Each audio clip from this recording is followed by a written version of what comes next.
Zoumel 1000 ezope qui sabiso makambo. Soki nga mikolo na komi ebotu nanga so na komi ndeni. Nga mikolo na komi soko sakai na nga kaka. Na bengika Zoumel 1000. Pour radio wana non. En tout cas félicitations. Je rolobanini pour la radio Zoumel. Radio Zoumel 1000. Pour radio wana za matata. À partir de ya suki za suki na France, n'imboka na Belgique, en Allemagne. Monte un volcan. Bien, bien. Keba. Ndeko keba na baje ya maseki ya koya kokosa peuple nokite na nzela ya radio Zoumel 1000 okoya kobima na mpoasa. Est-ce que vous avez déjà eu un contact direct avec Joseph Kabila? Non, pas que je sache. Vous n'avez jamais rencontré Joseph Kabila? Non. On a appris que vous l'aviez rencontré entre les discussions. Tant pis pour ceux qui le disent. Tant pis pour ceux qui le disent. Moi, j'ai une lettre. Et qu'un ambassadeur, vous avez même conduit chez lui, vous avez discuté avec le président Kabila. Je dis tant pis pour ceux qui le disent. Il y a des témoins qui le disent. Tu mens. Il ment. Pas plus tard que Mikolo et Lekio, même si aujourd'hui il le nie. Félix était ici avec le conseil spécial du président Sassou Nguesso, M. Abbas. Boyoka, c'est peu, on dit makambo mingi balmakapo na Kabila. Est-ce que vous confirmez donc et vous affirmez ici ce soir sur ce plateau que Moïse Katumbi n'a jamais eu d'autre nationalité que la nationalité congolaise? J'affirme que Moïse Katumbi a été candidat aux élections législatives en 2006, a exercé comme gouverneur, investi par ordonnance présidentielle. A-t-il eu une autre nationalité que la nationalité congolaise? Et congolais d'origine, non. Alan Papa Roger, ma réponse oyo Denis Sanga Zako pesa et quand vous allez bendi lo pipi te. Maman Rosalie, et kokipe kozala lo pipi po ete bato nyonso tu bayebi Moïse Katumbi aza na nationalité italienne mais ye aza kowanga na yango. Et quand vous allez pe abendaki lo pipi avaya na studio oyeba te.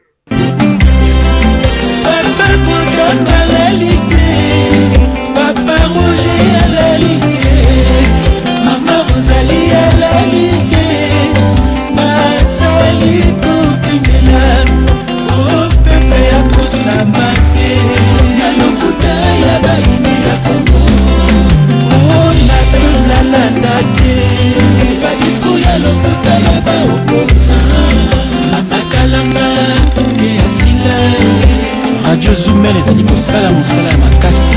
Zoumel ebimisa lokuta ya ngwanda poasa. Zoumel ebimisa Terminator poasa. Roger Lungala kota retrait.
Mio.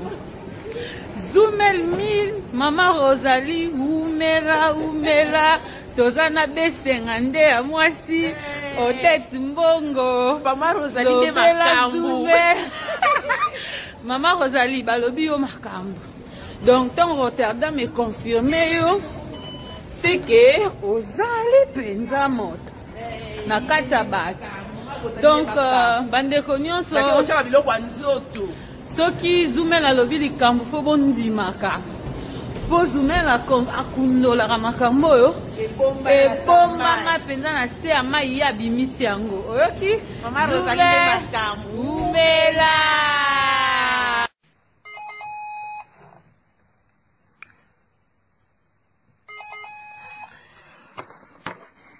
Allô? Lida bitu salamboni. Ali di me yo reta on nga na kita susu tenga na okende te po era Zoumel le koki ba tira émission na ba mingi ba 22 nga na otala Zoumel min. Radio na nga ya vérité na ebisa yo joana ke landaka radio Zoumel min tika ko landa ba radio mususu. Landaka radio Zoumel min radio ya vérité. Radio ezalaka ko radio o emesa na ko mener ba enquête na bango. Radio ya Zoumel min so yebisi ba exposer bango problème na yo. Yo kan explique comment Zoumel min ou exposer problème na yo ba yo ki yo mais ba tika la basara ba mena banquette na bango so ba yebi vérité ba don ba ko dénoncer yo. Oui ngana zo tala en tout cas moyen que nous sous na yo kotiko erwe ezate di limbi sa en tout cas kende kaka pardon o kende te po na encore raté monsieur Zoumel min que c'est bandi. Zoumel min radio ya vérité. Zoumel min radio a to kundola. Zoumel min akundola rana sux ata vérité. Et bon maman na samai Zoumel min akenda rokundo la vérité wana abinisa ngo na mokili. Zoumel min radio abo solo. Zoumel min eza Zoumel min boyi bien Zoumel min a Zoumel bino na 1000 yo kanisi o leli ba on a 9 mais yazo lelo na 1000. Zoumel min radio a vérité. En tout cas, moi, il y a des maman Limbi Sanga donc RSC qui font la Zoumel min. Zoumel min, radio la vérité. Zoumel min, Rotterdam Ndima. Zoumel min, Hollande Mobimba Ndima Zoumel min. Vous êtes Zoumel min, Hollande Ndima yango. Zoumel min, radio au monde entier Ndima. Zoumel min, Esika Bozali. Zamba Pambola Bino.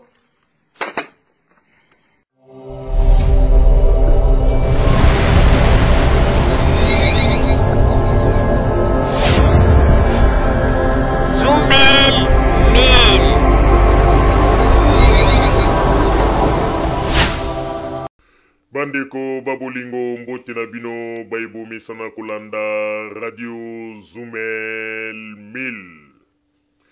Bandeko babolingo lelo tozele sengo mingi pona ko présenter bino ba émission na bino bo mesana kolanda mokolo na mokolo. Lelo tokolo bela bino nini bandeko babolingo lelo ezali bongo mokolo oyo tuyambi bongo Monsieur Papi Tamba. Monsieur Papi Tamba oyo aye na studio na biso malgré retard oyo azwi pona mwa ba empêchement mokewe azalaki na yango toko senga na bino bolimbisi penza ya mingi yango wana tozali bato oyo tokozwa lisusu ta mingi te toko pesa ye mbala moko maloba Monsieur Papi Tamba po ete akoka koyebisa biso ndenge aka kopesa biso mwa liloba ya mbote tokoka kotuna ye bamituna to bokoka kolekisa bamituna na bino oyo bongisi pona ye na oitali bongo ndeko Eliezer oyo basili kokanga zali bongo na prison makala yango wana na tango oyo tokopesa bambote ya mingi epai ya Monsieur Papi Tamba. Monsieur Papi Tamba bambote na yo oyo euti bongo na équipe momba ya radio Zoumel Mil. Merci mingi pour je vote d'abord à propos de Nyonso. Il y a Radio Zoumel Mil. Je sais que ça fait très longtemps. Et puis vote mingi la demande de confiance pour vous ça na kacha forum. Likambo ya déposé des alika likambo ya confrontation entre vérité na mensonge. Et là on le voit au cas donc sur les autres systèmes que makambo et ali que le côté za mingi. Nabato mususu et puis côté mususu vérité les alliés on les a créé donc là moi confrontation à un niveau il y a par réseaux sociaux de côté En fait, qu'est-ce qui se passe? Ndeko Désert azali ndeko na biso nyonso congolais nyonso esika azali pour ne pas être hypocrite toyebi manière ligne à exercer mosala ne ya journalisme na ye. Ndeko Désert, je crois que c'est depuis longtemps avant même kozala victime à plusieurs procès. ezali kaka ye te na baninga ne babenga bajournaliste engagé parce que manière baexercer la profession na bango balongola mwa mokie elo babenga dignité ya motu balongola mwa mokie, c'est-à-dire bakoya n'importe qui bakobalancer n'importe quoi bakoki koloba makambo mosusu eza yango na nzela te mpona bango. Donc démocratie peut-être batanga mingi, peut-être école mosusu batanga biso totanga yango te. Démocratie epa na bango elingi kolakisa ke perte na yo sans dignité ya motu zwa micro na yo profaner na moto. Moi-même qui vous parle, moi personnellement, j'ai plusieurs fois fait les frais. Sauf qu'il y a des choses dans la vie où ils allaient supportables et dans d'autres où ils allaient insupportables. Lorsque Moutou, elle allait perdre des familles, elle allait premier citoyen d'une grande province, yo ozu micro na yo, otendre et pas ya batu. Batu moti siko ozu bate, place mine d'abord abineli. Baye pour ça, nous avons dénoncer, bah fait. Ok, il n'y a pas de souci. Yo, un journaliste. Quand on va dénoncer ma fait qui remonte à plus d'un an, trace la plainte à ta moko na tribunal, moko égalité. Yo, en tant que journaliste, vous avez la double attitude. Attitude à l'Iboso. Au recueilli va fait, au tourner à vie et à partie adverse, au réussi que Bazar va fait tel, il va porter la connaissance dans l'AI. Est-ce que l'AI n'a pas diffusé en retournant de la version naïo, deuxième son des cloches naïo. Mais même dans ces cas de figure, le col vérifié qui a voté, on le donne au conditionnel. Il s'est fait qu'il décolle, non pas seulement lobby en conditionnel, non pas seulement à ce qu'il a affirmé, va fêter, mais il est allé au-delà, jusqu'à incriminer, mettre en cause le gouverneur Ngoïka Santi, et à l'ombre du gouverneur Ngoïka Santi, accueillir maintenant pour attaquer le gouverneur, n'a pas point ça c'est de 1. De 2. Gouverneur a aisé droit à réponse. Ok, au l'équipe de émission, il faut lancer la droit à réponse parce que c'est mon honneur, les alliés en jeu.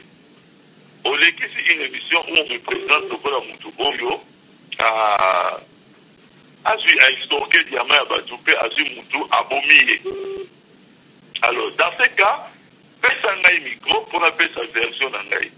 Et on a ya qui dit ensemble en Afrique du Sud. Azo répondre à la service de communication gouverneur et azo zonga à Kinshasa lobby mais je n'aurai que 24 heures après les autres en Norvège. Takani si vous avez mon que le lendo, il y a des quoi bisoana. Oh je n'ai que 24 heures qui donc je n'ai pas le temps.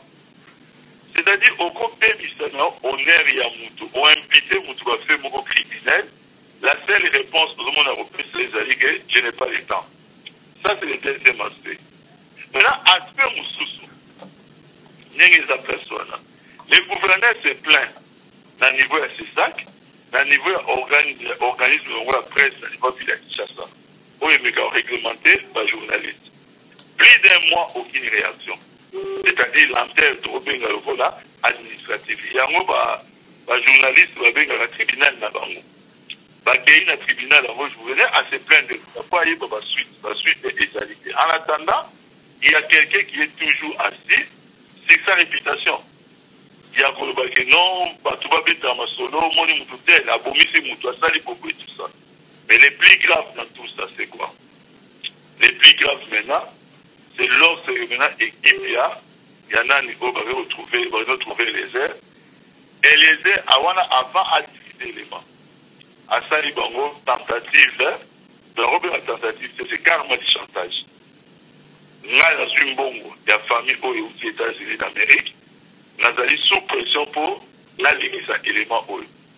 Alors, si on a posé les gâtés, au Dieu, on a sali tout le monde. Une union sur vos emplacements peut être l'attaquer à nous. Alors, le gouverneur a fait ça et bon. La minute, et comme il chantage, la tentative d'extorsion. Ça ne peut pas se faire dans la profession Moussa Nabango, il y a pas de journaliste. Donc on doit déduire que micro ya ndeko Eliezer ekoma koservir na mutu apesa ye bongo po asali na ye réputation ya bato parce que c'est de ça dont il s'agit. Deuxièmement, lorsque bato baye kosalir réputation ya mutu na micro na ye, il y a un deuxième aspect qu'il faut déduire, ezali nini, ezali que il faut yo mutu oyo basuye réputation na yo yaka na mbongo pour élément de ça nini eleka te. C'est cette façon de faire les choses. Je crois qu'à un certain moment, surtout déplorer en côté, tous nous sommes capables de faire les frais. Les lots ne sont pas la gouvernement Ngoïka Santi. Mais l'homme, il y a même un auditeur à Zali. Ah, quelqu'un peut aller dire à Nicolézer, oh, Zambo Moyango, le bas qui me doutait, n'est pas ça pour moi, mon manangaï. Il n'est pas hier.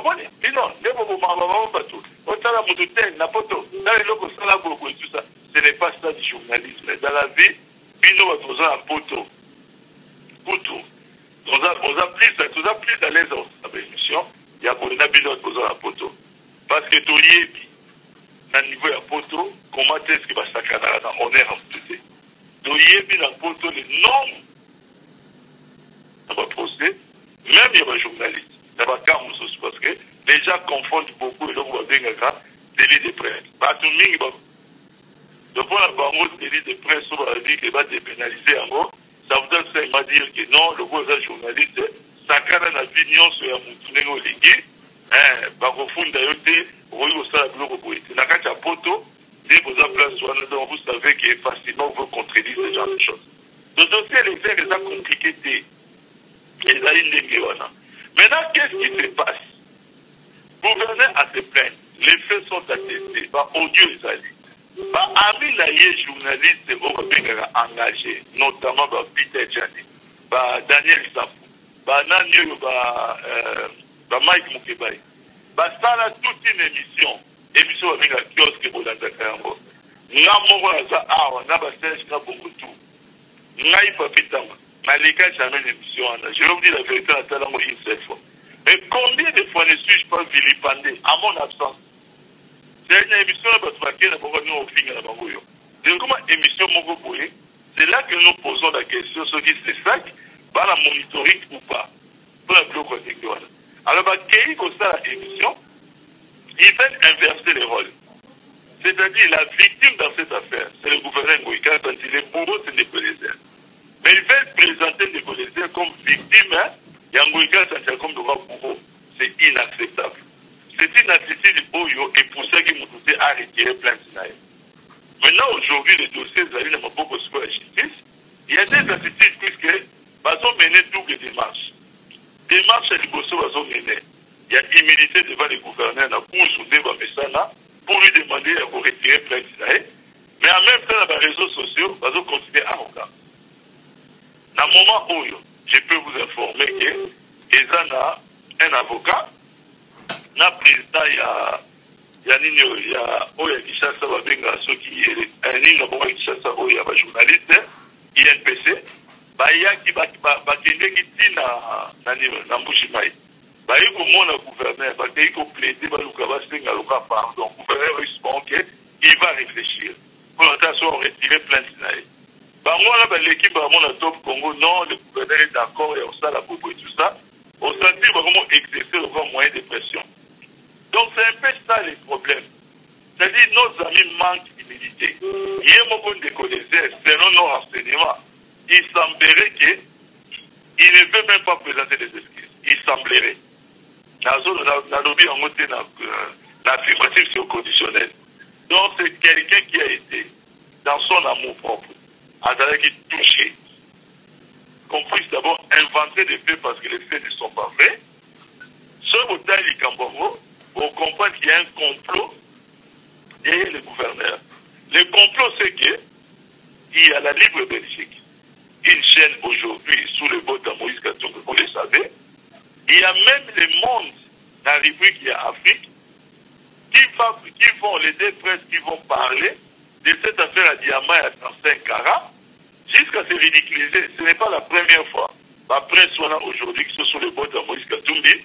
Vous avez publié un article où les alliés insensés, infondés. On peut vous donner des exemples de vérification faites et existantes. Mais il faut publier jusqu'à parler de la vente il y a 35 carats de diamant. La valeur, moi, ce qui a plus de 40 millions, ce qui a de dollars. Comme si c'était une pierre spéciale. Alors que ma banque a une pierre spéciale, mais elle a une pierre ordinaire. Donc, elle est inconcevable, elle est vraiment inadmissible, comme aussi elle est vraiment éloquent que nous ne pouvons pas tolérer. Alors, le problème, madame n'a répondu à ma question pour attendre quel aspect il y a un torse où il y a donc voilà un peu les résumés que je pourrais dire. Je suis en train de faire cette émission avec vous. Nous allons quelque part un déplacement. On a Skype raté. On a par téléphone. À mon côté, ça tombe bien, je suis même avec des collègues. Ça veut dire qu'ils peuvent toujours me compléter. S'il y a des aspects qui, peut-être, Monique peut-être, mais qu'il faut prendre en compte. Merci beaucoup, Nazong, sur le papa. Merci, monsieur Papi Tamba, Bandekoba Bolingo, Bouti Koyoka, monsieur Papi Tamba, Azalaki Penza, Claire na maloba na ye, na Banzi Bolandie na Bokebi Penza na Oyo Auti Koloba. Alors, na tango yo, na kosenga na Bandeko, Bazali côté à boîte, beau patienter mon quai, avant na tanga mituna na bino, na ko pesana nou maloba, epai ya bato, Bazali na kat na forum. Na baluki bongo epai ya mama na biso Kimpala Mukendi mama Kimpala na banzo uti koyoka monsieur Papi Tamba na nyoso oyo auti koloba to peso maloba motuna na yo epai ya monsieur Papi Tamba s'il vous plaît. Merci papa pour la professeur maloba merci prof Tamba bonsoir. Ngai motuna na ngai yango yo abanda kala eloko ni pende sala ma pona ke osoka a stop ko sala ya mote seke moi batikele moi liberté moko boye to ko sala ngona ba tebele seke batona ba monsieur Papi Tamba ozoyoka te nazonga malamu te. OK zela to augmenter moi volume na niveau ya studio. OK mama Kimpala okoki koloba po ete ayoka yo sikoyo s'il vous plaît. Bonsoir prof Tamba eloko nga nazali koloba na kotuna ke abandi kosala ngo banda kala poni bakangisi ete kaka sikoyo bon omoni ndenge ezali place wana eza na biloko mosusu na vie. Merci d'abord mama Kimpala. Biloko mosusu na vie esengaka kotala gravité ya bafe. Debrezer aza très orgueilleux. Il aime beaucoup se moquer de la vie des gens. Un bloc comme ça, c'est l'exemple. Par exemple, il y a au fini de Papi Tamba. Au tali va faire un mot le but. Cela va tout. Cela va déco. On fait passer là-haut. Mais le problème, il ne peut pas arriver jusqu'au niveau imputé par fait criminel. Hollande a quand même vidéo à quelqu'un. Et là, c'était insupportable. Quand le bala moutou que voilà, au bomisi moutou. Pour extorquer diamant à yé, pour yiba diamant à yé, voilà. Et puis, on va bâtir ce que ça n'dégue à yé à Bobaka Batu. Pour la yiba, on va diamant à Bango. Et il a fait, est remonté depuis 2016. Et là, vraiment, je pense qu'il avait un peu franchi la limite Mogo Boïké. Le gouverneur a trouvé insupportable. Maintenant, le problème qui est là, je peux vous le dire, il y a plusieurs personnes qui ont fait des frais. Un des collègues qui profitent de la situation maintenant au gouverneur pour commencer à se réjouir. Pour dire que le Corona a s'amusé trop la vie à battre. C'est pour ça qu'à niveau même Yamboka Awa, les avis sont partagés, mais tendance générale, il y a Batou, même dans le cas de Moussa, il y a journaliste. Il faut y avoir un journaliste ébélé. Vous avez vu ça à Congolais, tu as hypocrite. Mais là, un journaliste ébélé, je dis bien ébélé. Si vous avez sur la bango, parce qu'on va clairement. Il y a place en tout cas, et là, le gouverneur a sali, et bien, il soulagé même pour la profession de bango. Merci beaucoup. OK, maman, porte-parole, l'ongénie, ba, Sosila, Topé, Siopé, Maloba, Motuna Nayo, et pas y a monsieur Papi Tamba, s'il vous plaît. Oui, bonsoir, papa Papi Tamba. Nikolobele nga nalingaki vraiment kobakisa kaka boye pense na ngai soki Papi Tamba kolobela nini mpo na ngai ntango nazali komona bavideo baémission ya journaliste wana nga nazali koloba me ndenge nini baza kotika vraiment moto oyo acontinue na baémission na ye boye pour moi oza komona vraiment ke moto aza kodiviser peuple congolais. Pour moi c'était vraiment grave. Ngalbi me baza kotika ye bo baza koyeba pete ke aza na kote oyo bato mingi bayokelaka ye et puis les gens y croient. Mais c'est dangereux kozala na esprit ya division. Ye ami lakisa vraiment ke aleki na baopposant hein parce que baopposant badivisaka vraiment peuple boyete mais lui vraiment a manifesté vraiment côté oyo ke ezali penza ya mabe peuple pe alanda kaka ndenge wana pe baza kolanda ye. C'est vraiment dangereux. Alors que journaliste azali moto il faza na katikati apesi idée et puis alobi na ndenge moko ya koapaiser mitema pe kolakisa ke azaki na eza information mais soki aza a commis juge a ko-juger en même temps aza lisusu kolakisa koto ya zali et je ne sais pas eloko nini okolobela wana na makanisi na ngai Papi Tamba. Oui, maman Mbote na biso d'abord. Et là on a roloba. Peut-être que les alliés peuvent biso bato ya la majorité peut. À un moment il faut peut-être comme maman m'était à m'appeler le quoi baninga na biso. Au mon indeko Eliezer. Si je vous dis le nombre de fois que ngamoko personnellement na croisé na kati ya bureau ya Mikondi na côté ya majorité présidentielle. Alors na langage moko autre ça makambo susu na oya kuna ana langage moko oyo kosala ke iloko mususu ata sala ki bato bayokeleka mao. Il devrait être traduit la justice depuis kala, mais il faut moins dans un double langage. Langage oyo ya mawana et ça la des fois vous devez porter plainte. Au moment où vous devez porter plainte pour AFC prochainement au Bandelate. Niveau est rebondé là. Comment on appelle un sous-capé? Parfois on appelle sur quelque chose de foot à transport. J'espère qu'il faut changer. Et il y a mon avis, comment habitude. C'est un peu ça le problème. Mais aujourd'hui maintenant, il a un peu dépassé. Il a dépassé les bornes. Il y a un moment que le gouverneur fait user de ses droits. Mais qu'est-ce qui se passe? Pendant que le gouverneur, avec beaucoup d'humilité, a retiré plainte, pendant ce temps-là, quand Pango Moko, dans les réseaux sociaux, ils ont continué arrogance. C'est toujours cette double attitude. L'ensemble des opposants qui commence un peu à déranger. Dans le public, moi, je ne sais pas. Même si le gouverneur a retiré sa plainte, la ministre de l'action publique les a dit amorcer, ça dépendait de l'appréciation de la procureur. Moi, je demanderais juste que la justice fasse son travail.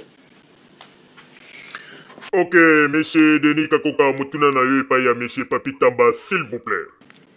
Oui, merci, papa Roger, après ça, Maloba. Mbote Ndeko Papi Tamba. Mutuna Nadini Tunayo. Nalandi vidéo moko boye, et pas boye.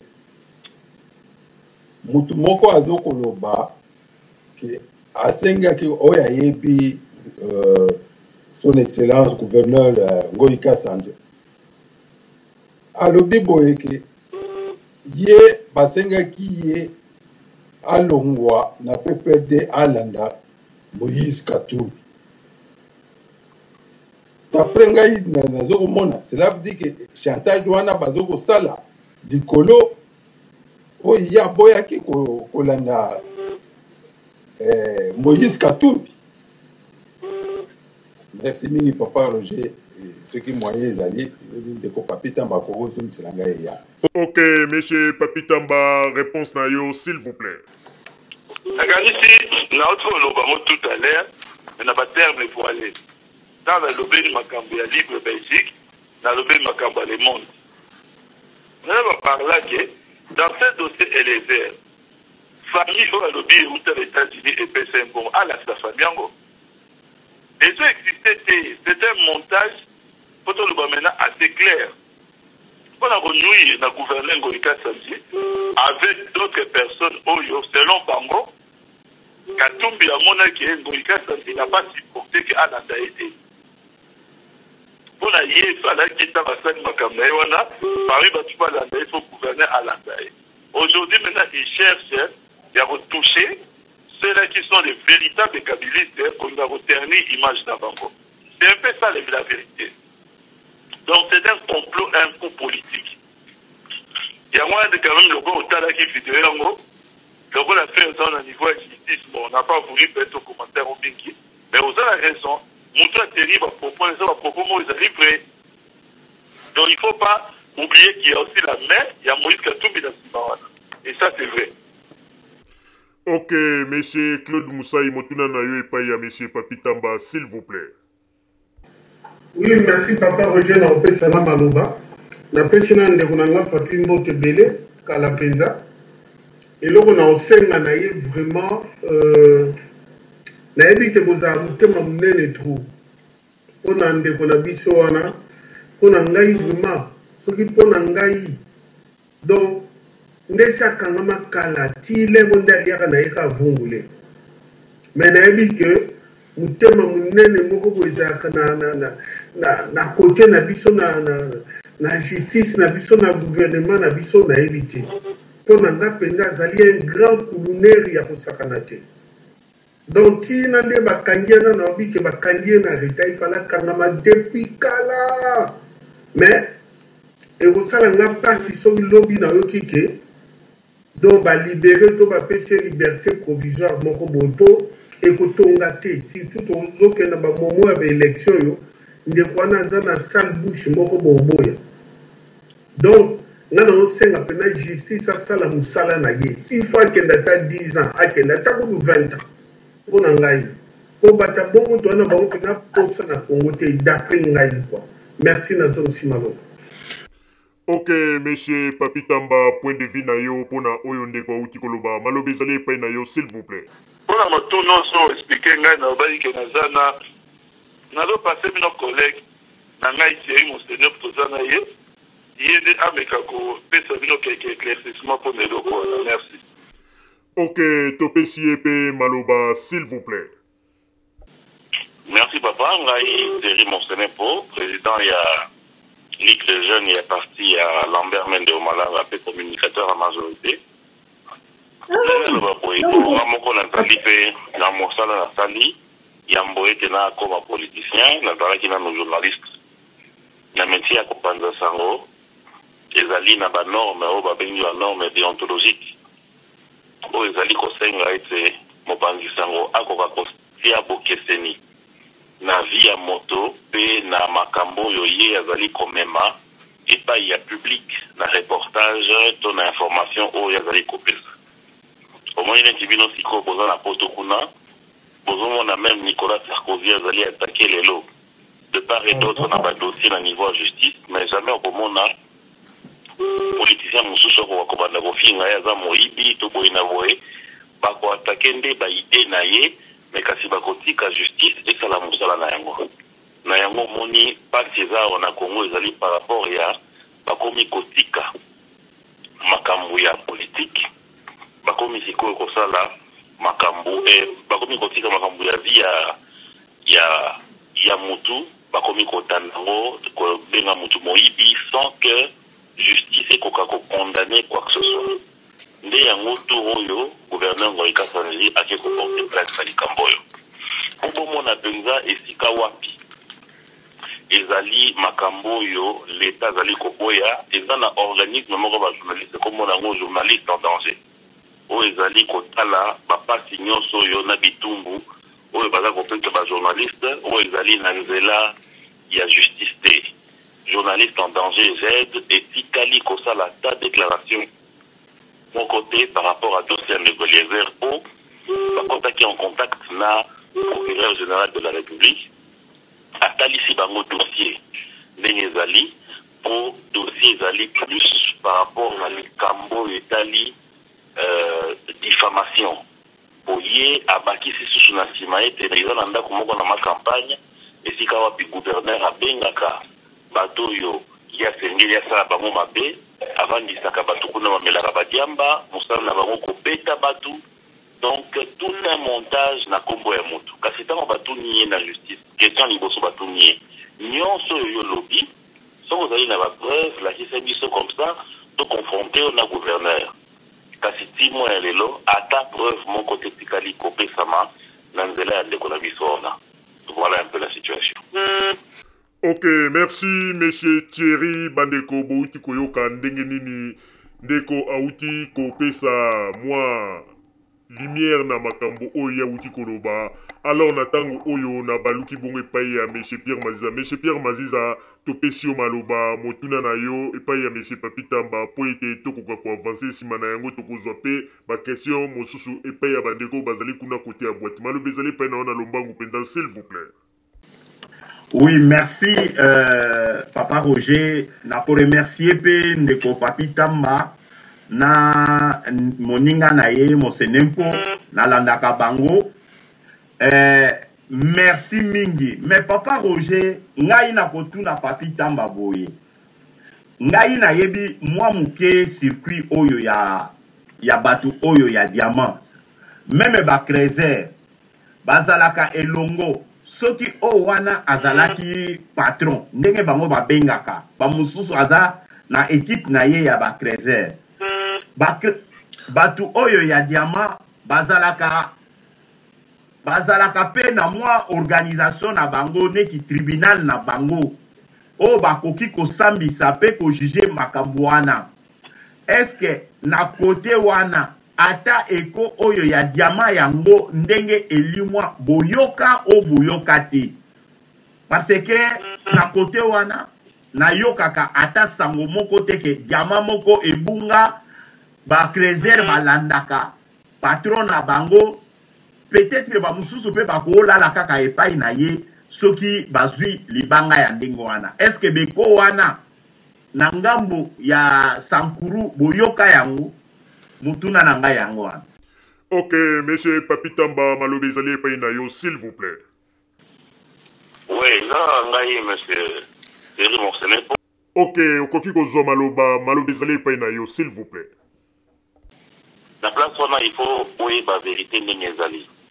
Omoni bango bazalaki groupe ya ba Krezer bazwaki libanga wana ya 35 kara. Libanga wana eza oyo babengaka stone, eza bamabanga oyo eza bamabanga ya joaillerie te, ezaka na valeur mingi te. Eza bamabanga oyo batiaka ngo na kati ya koli mpo ete ekoka kopesa mwa koli motuya ya mbo ete bakoka koteka yango. Nde bango bazwaki yango kuna na nzela ya province ya Sankuru baye koteka yango na comptoir moko eyebani awa na niveau ya Mbujimayi. Tango bateki yango ekeiti na Kisasa esika wapi comptoir yango aza pe na mikanda na ye eleki na nzela ya CEEC, Centre d'Expertise na exploitation ya ba matières premières oyo eza reconnu na oyo babengi na lopoto processus Kimberlite. Bango nde baselaka bakoli basali expertise nde bapermettre koli ezala exporter nde esika bakoteka yango soit na Anvers soit bipai misusu. Donc koli wana ezalaki tracé eza visible ete batekaki yango pe prix oyo batekaki yango na comptoir ya liboso oyo basombaki yango eza $10,000 par rapport ya qualité ya diamant. Omoni il faut pas bato baganga o diamant 35 carats bateki yango boye na pierre te. Non, pierre ezali kozala ya 35 carats mais il faut kotala ba qualité. Eza na oyo babengaka ba VVS1 na oyo ezalaka ba pierre ya pembe, eza na oyo babengaka ba pierre émeraude oyo ezalaka ba pierre ya couleur ekozala bleu ekozala diamant rose wana nde ezalaka na ba prix ya makasi. Kasi oyo wana ezalaki stone donc eza pembeni ya quartz ya libanga nde motuya nango ezalaka na se. Kasi baoyo batekaka diamant batiaka yango na koli mpona komatisa mwa motuya ya koli wana. Nde sikoyo esika diamant wana elekaki esi eyebani mpe likambo tozoloba oyo esalami na 2016 esalami même pas na 2017 to 2018.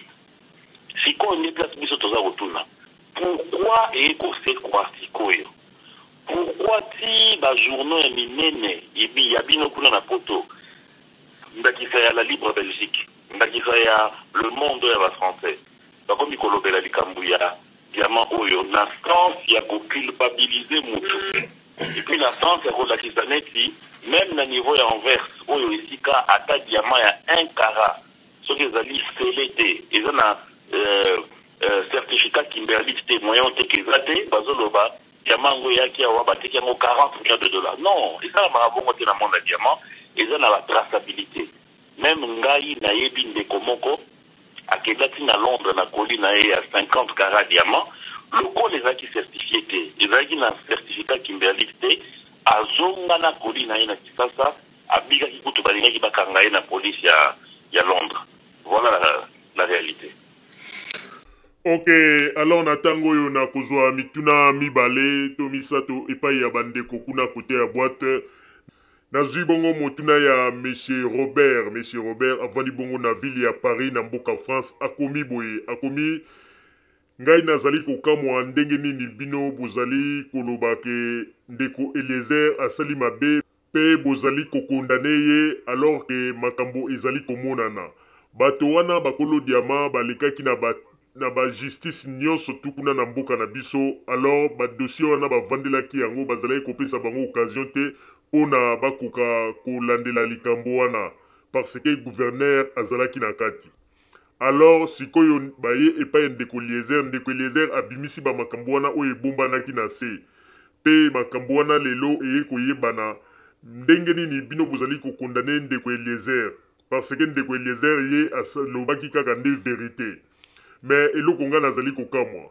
bozali koloba kaka makambo ya diama me makambo oyo ya mutu oyo akufaki kolo diama bozali kolinga kolobela yango te bozali kosala lokola bozali koetufe yango bomoni te ke place wana toza komona yango peluche mpona nini likambo ya moto ya kolo diama oyo akufaki kote wana silence radio bozali kolinga kolobela te me bozali kolinga nde koatake ndeko Eliezer bomoni te ke place wana masolo yango pe toza komona bino clair te bolobi nini mpona yango ok malobi ezali epai na yo s'il vous plaît. Merci mpona motuna omoni moto apesaka etumbu to asalaka nyonso wana ezali ne mbula matadi na nzela ya leta na nzela ya justice omoni meme lelo oyo il faut koyeba ete justice ezali na ngonga nango l'État pas en ango. Talanda qui est président français Nicolas Sarkozy. Makambo ya écoute téléphonique ya dossier ya Ingrid ya madame ya L'Oréal oyo akufa déjà oyo ba taki président Sarkozy na écoute et l'équipe na neni ni na 2015 mais lelo nde batindi na correctionnel presque 3 ans après. Soko tali vitesse et justice eza vitesse batoute et puis dans le logo moko esengi batuba eba. Tango justice azosala banquête sur likambo apesaka nango publicité te pour nous quitter même banguna mosusu bazoriske bakima na minute oyo déjà enquête ezosala mabanda kala sur plainte ya famille wana mpona disparition ya moto na bango oyo akufaki mpona bayeba na lolenge nini akufaki eza te na motu mpo ozali mopanzi sango oyo akoloba ete moto songolo to pakala nde abomi ye soki ezalaki bongo ntina ya justice elingaki kozala te tolingaki kaka biso banso tokendeki mpa bajournaliste bango nde bayebisa biso nani abomi nani moto nyonso soki nanu mbula matadi na nzela ya justice akondane ye te tokoki te koloba abomi ayibi to asali boye na yango na ye moko ndeko Eliezer soki lelo azali na minyololo ezali oyo babengi mandat d'arrêt provisoire nanu zuzi akateli ete ya kozwa mbula boye to asali songolo to pakala biso banso tozela évolution ya procès na ye esika wapi makambo ekokende mpo batuni ye soki solo yo ndeko Eliezer ozoloba bosembo kasi yaka na bapreuve pourquoi ozoya na bapreuve te soki bapreuve ezalaki alingaka yela biso yango mpe bato nyonso balingi bamona solo gouverneur Ngoyi Kasanje azali mobomi azali moyibi kasi banda tozozela bapreuve yango eza koya te sikoyo tokobanda kokondane bato kaka mpo moto songolo alobi ke yo bomaki nde mbala moko tokondane ye pourquoi alors toza na justice pourquoi tobengi oyo babengaka na lopoto enquête, pourquoi tozali na oyo tobengaka instruction ya dossier, eza mpona kotala bafe, koconfronte bapreuve, koconfronte batémoignage, ti kokoma na niveau ya kopesa eyano ete moto songolo aza moyibi to azali moyibi te. Ok, na ntango oyo toleki bongo na motuna ya ndeko mwasi Marlette Ilunga avandi bongo na ville ya New York na mboka États-Unis, akomi boye akomi papa na makambo nyonso tu oyo bino bozali koloba toyebi na biso ba vérité esika ezali parce que nga nazali na ba preuve oyo monsieur Daniel Safu a pesaki alobi ke bino ndenge bozali wana boluki mutu boimite voix ya ndeko Eliezer soi-disant ke aza kosenga mbongo epai ya batu ya gouverneur bosali montage wana nyonso mpona kokondane ye me toyebi ke babiloko wana eza ya lokuta po ete ndeko Daniel Safu apesi na baconfirmation ndenge nini bamontage wana esalamaki. Bomoni te ke place wana bozali kolinga kokondane ndeko Eliezer pour rien. Ok, malobe ezali epai na yo, monsieur Thierry, s'il vous plaît. Merci beaucoup, papa. Omoni, ezali facile koloba ete baimite voix ndeko Eliezer to baimite yango te. Kasi soki solo ndeko Eliezer aza na kosengo ete amoni baimite voix na ye, ye bazali na bavoka bakoki koporte plainte mpona koloba ete baimite voix na ye. Po lelo oyo teknologie ekomi mosika bakoki kosala comparaison ya voix mpona kotala soki solo baimitaki eto te. Mutu oyo aza oyo aenregistre maloba wana ndeko Eliezer esengeli mpe tokoki kokende na bareseau ya télécommunication Vodacom to Airtel oyo nyonso ezali awa na Kisasa mpona kotala soki mpenza abengaki to abengaki te. Donc toza na bamoyen nyonso ya koverifie. Et puis soki information ya bongo euti na matoi na monoko ya moto neti Daniel Safu oyo ye mpe lelo aza na liste ya baoyo tozobenga bajournaliste engagé, c'est-à-dire baza engagé na nini ntango moto azoloba nga naza journaliste engagé. Oza engagé na nini? Oza engagé na poche ya Katumbi, oza engagé na opposition ya Katumbi, oza engagé na opposition ya UDPS, oza engagé na nini? Po ye moko pe oyo Daniel Safu bauti kotanga asi akangemi mpe na minyololo kaka na makambo oyo ya badifamation, akenda koloba makambo oyo ezali solo te na nsima ya gouverneur ya Congo Central, na nsima pe ya badepute provinciaux ya province wana oyo mpe baportaki plainte oyo bakondana ye asala prison na Congo Central. Ozomona nyonso oyo elingi koloba ete ezali réseau mobimba oyo mosala na bango ezali kozwa makambo ya bato oyo ate ezali solo te babambi yo yango balobi ke ezali bosolo mpo bango nde balobi yango. Lelo oyo bakoki kozwa kamera na bango baza koleka kaka mpo mutu moko mwana mwasi moko afingi yo bango mbala moko balobi ete oza mutu oviolaka bafille. Donc bakomi bango bazuzi bango nzambe oyo bakoloba esengeli baloba moto aza na droit ya kokende koporte bango plainte te. Na banza souci ezali ete bino bato boza na mikili ya poto bamboka na biso ya Afrique oyo ezwa retard ekoma mpe na niveau oyo bino boza wana, c'est-à-dire justice eprotege mutu nyonso, na mutu oyo azali na nsima ya kamera, na mutu aza na nsima mikro, na biso mpe baye oyo toza kosala na bino bapartisango. Yo ntango oza wana oza kosala émission na yo na banza maloba ezali ya ngai kasi mitono ezali ya yo. Kasi soki lelo oyo yo komi kozwa maloba na yo ozobakisa na likolo oyo nga nazoloba, c'est-à-dire otiki mosala na yo ya kozala na katikati ya mboka ozwi deja kote moko okomi partisan et place wana deja obebisi mosala na yo yango groupe ya bajournaliste wana biso tota kointerpele tribunal de paix na bango, c'est-à-dire UNPC, observatoire ya media oyo babengi OMEC na CESAC oyo wapi esengeli bango bapenda matoi na bapanzisango ya Congo bayeba ete esengeli batika komema polémique oyo basala na musique na kati ya politique.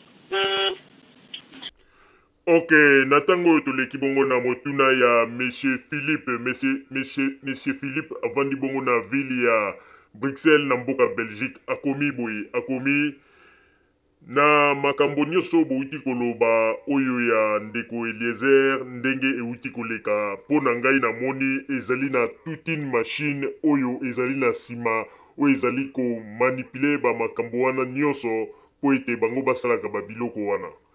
Me ngai na koloba eloko moko oyo ngai na kosenga soki moyen ezali bokomisa yango na meme epai ya bakonzi. Un jour navandaki esika moko na Belge bato oyo bazali penza na mwa niveau na mboka oyo. Alors baza kosolola balobi eloko moko oyo jusqu'à présent na komprenaki yango te. Balobi ke depuis que maison Schengen ekangama mundele moko azalaki na pembe na lobi en tout cas les petits a frappé fort et les autres Belges pleurent. Alors nasalaki tout pona linga sikoyo na meka ko contacter moto wana oyo alobi eloko wana. Pourquoi alobi eloko wana? Mais mundele yango alingaki penza ko kota na mozino te alobi kaka alobi ke bino ba africain il faut bozala mayele parce que makambo mosusu oyo bino bomonaka ete erreur ezali kote na bino alors que tango mosusu erreur ezali epai na bino te mais erreur ezali epai ya batu oyo bazali kolinga kokomande bino. Yango na lingi na yeba na tuna na bino mundele wana penza alingaki aloba penza nini na oyo etali bongo likambo alobaki pona maison Schengen soki boko kopesa ngai réponse. Merci. Ok, malobe ezali epai na yo monsieur Thierry, s'il vous plaît. Merci beaucoup. Ngai Papi Tamba na répondre sur parole. Na ina lobaboué, na compétera de Kodana Thierry, pour na répondre na question na sire Daniel Saf. Pour na maman Oyo, à tout le motuna, na epte sur la maman France, toi zali maman ya wapi. Maman, na olekana makambo ko etali batu mususu te, na makambo ngai na yebi o na la tuba. Nazo sala émission nan de Eliezer. Na kati émission. Oyi ko mona YouTube. Abi na ngai ke Papi Tamba yozo sala émission awa ba no na poto ba benga kai ke bazo souffrir. J'ai dit bien la kati émission. Obi bana oya ngai ba benga kai de Eliezer bana nga ba yebioti. Ba robenga yo nde bi mo fan na poto. Oyebi bana ya poto ndenge bazali. So moi nanga kobenga yo paro bazo souffrir noté. Nazo balikambo wana. Au monte que comme na minute wana sur l'invitation dommageable. Soki les jeunes n'avaient pas porté plainte. On va le passer sur que non, plainte wana ezali sur le comment ezali soki nini ngona. Que Daniel Safou vienne vous raconter maman. Ndenge za place wana. Et au soi-disant, écoute wana c'est-à-dire audio oyo toyokaki. Balo bakezali audio mo ezali monté. Yo ofani na poto. Oyoki na un Daniel Safou. Alobi na eka ki ba imiter voix de Eliezer pour la yo mo nyomba mo parole évangile. Omba mo koloba ki ono yango des preuves. Bo ezali bazo monter le compte de Eliezer. Oyoki de Eliezer azangi ba avocat nini yango oyoki ya ndeko Eliezer a contester eloko wana. Mutu oyo a enregistré ki ndeko Eliezer ezali chargé communication à gouverneur dans la moni chantage. Bande kona biso wana so bakoma atina liko sala bo biloko wana po lokuta eleki. Soki audio wana ezalaki te banga bawanga na maloba nyonso. Bino boyebi bango te. Baya kokosa bino na poto, biso toyebi koma bazali. Baya koloba na bino boye. Boma kaka mwinda. Tikala kaka na bango bazwi langage nyonso ba changer. O nyonso bakoloba so bobi mwindo pelisi mwinda bawanga ni yango. Yango nende kwana asaki nini a enregistré qui. Il faut abattre l'intérêt, il y a mon continuer. Il y a d'autres travailler pour les laisser, pour la mon continuer. Mais le code dernier ça fait ça. Vous avez un mot qui est obstruction à la justice, surtout un dossier où ils allaient en cours. Bon, c'est une lobby. Pour tirer, par ébissé Daniel, Yaka Sikoyo, pour le balabatu, Nan Yango Moutou, pour yo lobby, vous allez avoir preuve. Oyo a imité qui voit Nanyo. Il y a des fois les airs. Ce qui n'a milité à Koki qu'on démontrer à côté. Et que pour qu'il y ait un mec qui conseille un peu mandat d'arrêt pour d'ailleurs. Pour le baron, tout ce que les associés, jouer les associés, comme le gars a un procès politique. Maman, bon, ça la vous se laissez manipuler. Vous avez affaire, et je ne critique pas, mais vous avez affaire à un grand manipulateur. Mais pourquoi il y a une parole depuis Belgique? Azan a raison. Il y a que c'est toute une machine derrière Bango Azo utilisé Bango. Azan a raison à 100%. Il y a un étude que ce n'est pas un hasard. Au moins, qui bazo le Bélango Awa, presse ya photo. Et c'est ridiculisé. Et que ne peut le Bélango parce que la moindre des choses, il y a manioso, si tu veux, Banini, on a ezalaka tracé. Ce qui est lourd. Presse le Bélango, on faut à amaiser à Globa. Yama yango elongo ki boy zaki na koli ya boy date na mo boy bateka ki on a photo à terre prix transaction salema ki boy parce que pour éviter ce qu'on appelle les diamants de sang à cause de makambo mingi déjà binombo yebi ba meka pour réglementer mamba fata diamant na ndenge ya kosakana te. Ça sont des faits qui n'ont pas existé, sinon des connaisseurs on va se apporter ma preuve et que ça la bonne occasion pour triompher. Et il y a une occasion sur le moment, j'ai toutes les preuves de Makambo Zoloba. Voilà maintenant l'avocat de Makambo très bavard pour m'avocat de l'autre côté. Makambo Bimalibanda, non, voilà Makambo qui y a dans l'abisson, mais tant la preuve qu'il y a l'abisson apporté, Yango, aux autres avocats. Au contraire, parce que ça la moussala y a un bon là. Parce que bon de la ndeko bon de la, le bateau va salir dans la preuve. Bateau va salir dans. Il faut attaquer. Au lieu d'attaquer, on va poser la peau d'année. Parce que c'est un gouverneur a retiré plainte. Pourquoi? De quoi tout dit qu'elles sont pour aller à la maison Schengen? Naza très content. Naza très content au moment que les Congolais ont offert la peine à la Belgique. A voulu que le monde a marqué dans sans soin. Mboka na biso. Et là, on a eu sa vie non seulement. Il y a beaucoup de choses. Sauf qu'il est là où on a été minélé. Bazali qu'on combatte ma casse. Pour Joseph Kabila, c'est comme l'avait dit un journaliste, je pense, ivoirien ou camerounais. Pour lui, ça suffit. Pour comprendre que Moutouana Azali Moutomala Moutouna Bokanae. Ça suffit. Pour aller à comprendre. L'Ikamo maison Schengen, na kata Afrique. Maison Schengen est à la Congo. Dans les pays démocratiques du Congo. Peut-être que nous avons non, dans les pays démocratiques du Congo, à part les pays démocratiques du Congo, il y a un pays moko d'Afrique, mais il y a une tendance, je ne sais pas quand, il y a un pays suite dans le côté. Si on va travailler par un côté, nous autres allés colonisés par les Belges. Nous avons accepté cela parce que les Belges accroissent le prestige de la Belgique dans l'Union européenne. Belgique, c'est une fois la dette de Bengal, pour faire un passe. C'est-à-dire que qui na poto na espace de configuration Union européenne va petit pouvoir d'un pays moko qui s'appelle la Belgique a fait sa visa. Na minute wana et puis on croit que prestige na bango mais c'est aussi pour eux un moyen de gagner beaucoup d'argent parce que tellement nyo sur la visa va futaka va déposer en mbongo. Ceux qui va refuser visa va rembourser en côté. Vous ne savez pas chiffre ni base belge. Bandai Kosala pour les Camerounais et bien bien Schengen. Comment Bandai Kosala? Mais si Koyo, il faut se rendre compte que quand Mbongo on va se la Makambo à Schengen. Quand il y a un Mbongo et comme Makambo Magui na Bango Mususu, mais comme il fait quand il y a un Mbongo va nous va déstabiliser Mboka la biso. Bakei na la Belgique Didier Reynders na parlement. Alors qu'il a 4 commissions. Alors que non, aide au bas destiné pour la RDC, il y a 25 millions. Aide ou dans la cadre de coopération là, le va affecter à moi à partir de l'ONG. On peut dire, ok, pour affecter l'ONG, pour faire un projet de développement, ça peut être une bonne chose. Sauf qu'il y a un problème. D'abord, aide Douana, et je pense que les présidents ont beaucoup des montants depuis la ONU. Pour eux, 25 millions, mais il y a l'opération retour. La moitié des gens qui n'ont pas poche à Bango Belge. Na ONG Galiwana, Bango va affecter un projet Oyo, en collaboration avec le gouvernement, bien sûr. Mais ça fait que ça va affecter l'ONG. ONG est Ottawa, la Caritas. Caritas, c'est l'Église catholique. Dans le moment où l'Église catholique africaine, à la tête, archevêque Monsengo, va comment il y a une action au Binoboyébi. Chers Congolais, les Belges qui passent sur un bon va contre la Congo pour faire brûler notre pays. il y a des pays où ils allaient, prix là, ils allaient. Dans la pose à réfléchir. Nous avons l'exemple à Libye. Nous avons l'exemple à Chirac, il y a Irak. Irak, ce sont les mêmes Américains. Bazoka Sonité.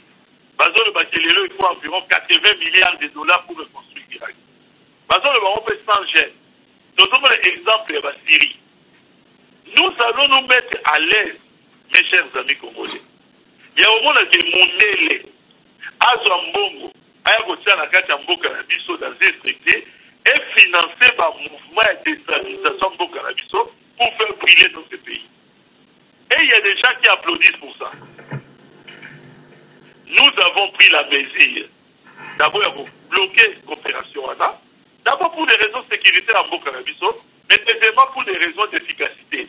Ça sert à quoi, ça apporte quoi? Deuxième chose, et là, on va voir ça va toquer. Nous avons une opportunité. Nous allons à Noko.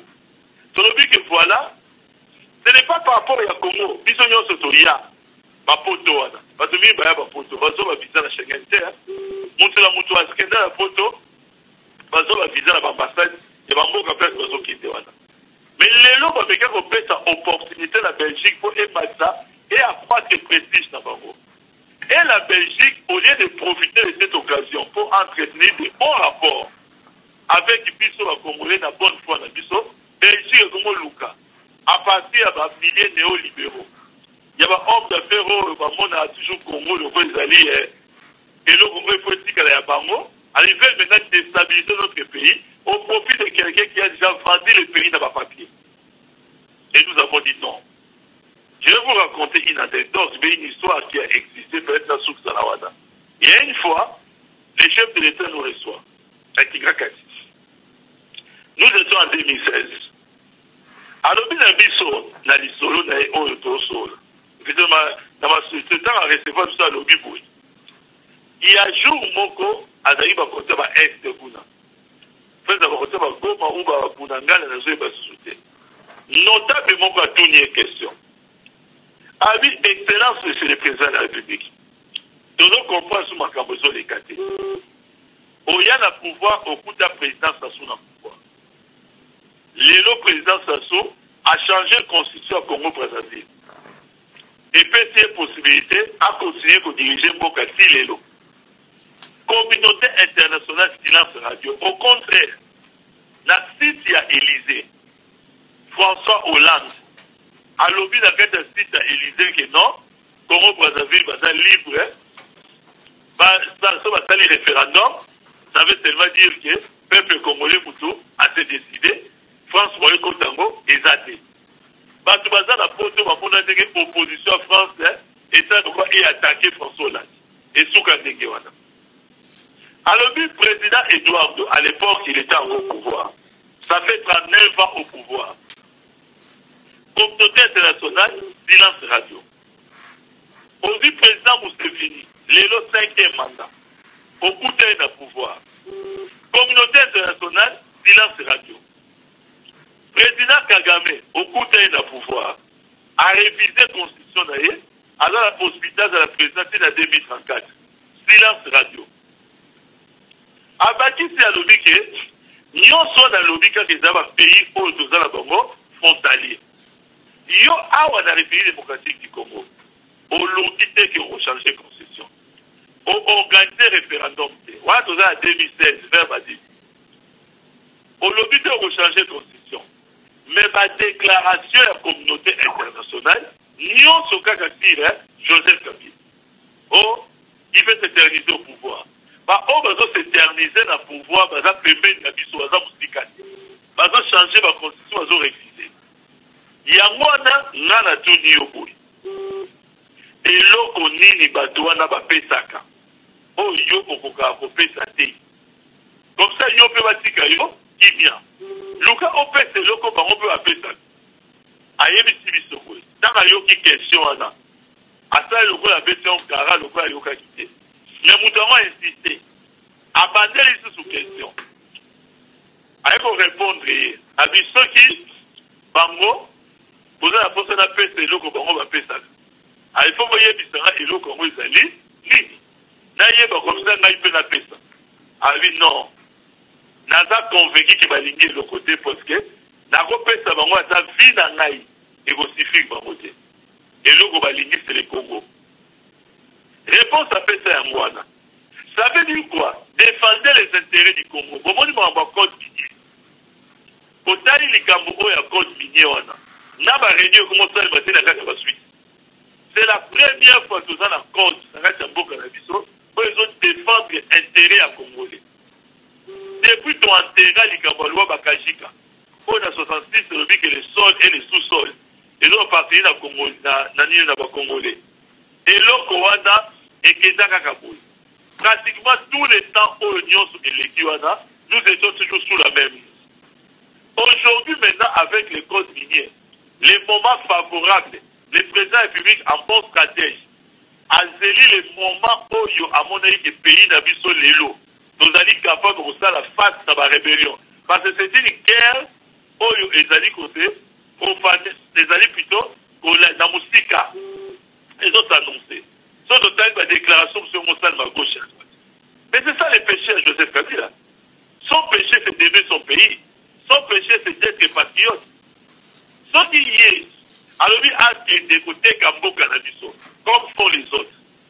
Mais c'est la même communauté internationale pour changer la langage. Si Joseph Kabila va dire aux Américains français de l'autre tour, je vous cède tout le combat de Yanigno.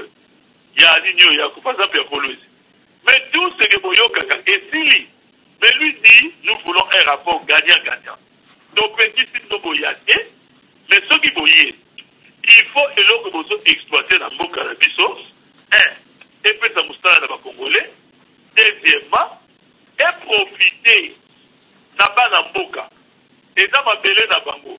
Troisièmement, pour transformer Yango dans le Mboka. Parce que qu'est-ce qui se passe? Dans le Biso de Kaka. Tonne métrique à cuivre, par exemple. Aujourd'hui, ça se négocie pratiquement à $6 200 si j'ai bon mémoire. Bon, dès qu'on a pris, voilà. Lorsque on va sortir, on a niveau poteau.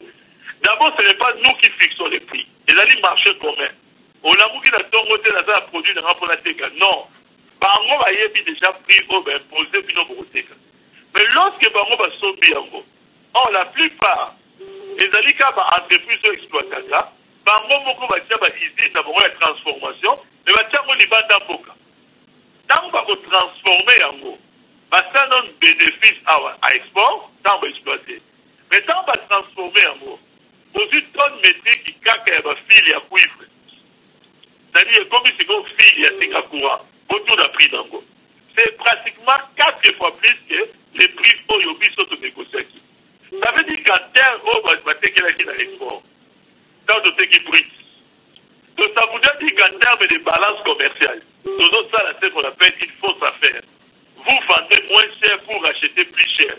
Il serait difficile, moi, quand la mission est tiré profit de ma minérale en haut. Dans le cas de Kodouana, elle dit que non, lorsque vous exploitez, il y a un délai où on peut savoir pour commencer à vous transformer en awa. Ça va d'abord permettre et puis emploi. Et puis, il y a l'autre chose.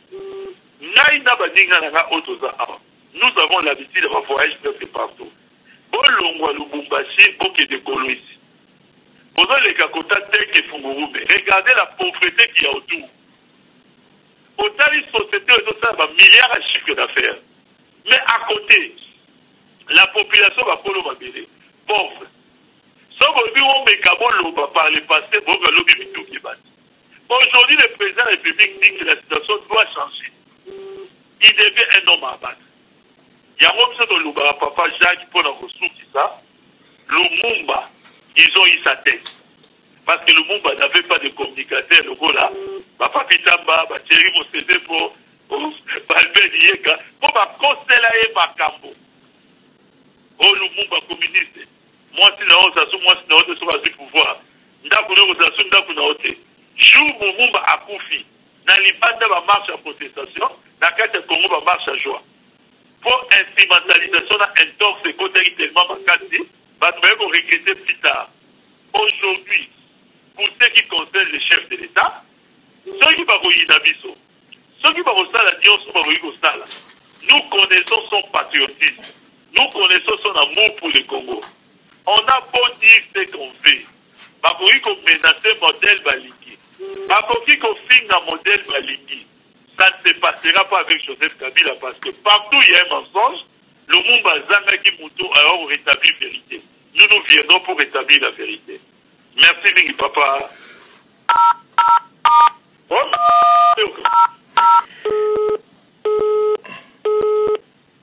Ok, bandeko namoni monsieur papi téléphone kati bon ok likambote bandeko na banzi bouti kolanda oyo nyoso monsieur papi tamba awuti koloba azalaki clair na maloba na ye na ndeko Thierry. Alors na tango yo na kopesa 1 minute à chacun pour na bopesa mot de la fin simana yango to bana kokende kokanga masolo na biso. En attendant tokotala soki monsieur papi tamba zongeli biso nde na banzi na kozwa motuna moko ezali kuna oyo ndeko mwasi awuti kotuna maloba ezali epai na yo mama porte-parole Longeni Basosila s'il vous plaît. Merci papa Roger soki bandeko na biso ba communicateur ya majorité ndenge balobi je pense que va éclairer biso na bamituna nyonso nga nalingai kaka conclure na makanisi tozalaki nango oyo tokotaki na fonds monétaire bolimbisi moke mama Longeni bandeko bozali kote ya boîte nazali komona ndenge nini bozali kose plaindre mpona ndenge nini monsieur papi tamba akatani mpe bamituna oyo botuni eleki te mais tozali kopromettre bino tokoluka monsieur papi tamba mpona tokoka kotuna ye bamituna na bino po akoka kopesa yango biyano tobombi yango toperdre ata motuna moko te toperdre ata motuna moko te nyonso tu ezali tobombi yango mpe tokoluka mokolo wana assurance topesi na bino. Mama Longeni nazongiseli yo maloba s'il vous plaît. Merci papa Roger nalingi kaka koloba na bandeko ndenge tozali koloba avant papi tamba ya na clôturer na pensée wana ya fonds monétaire international koloba ke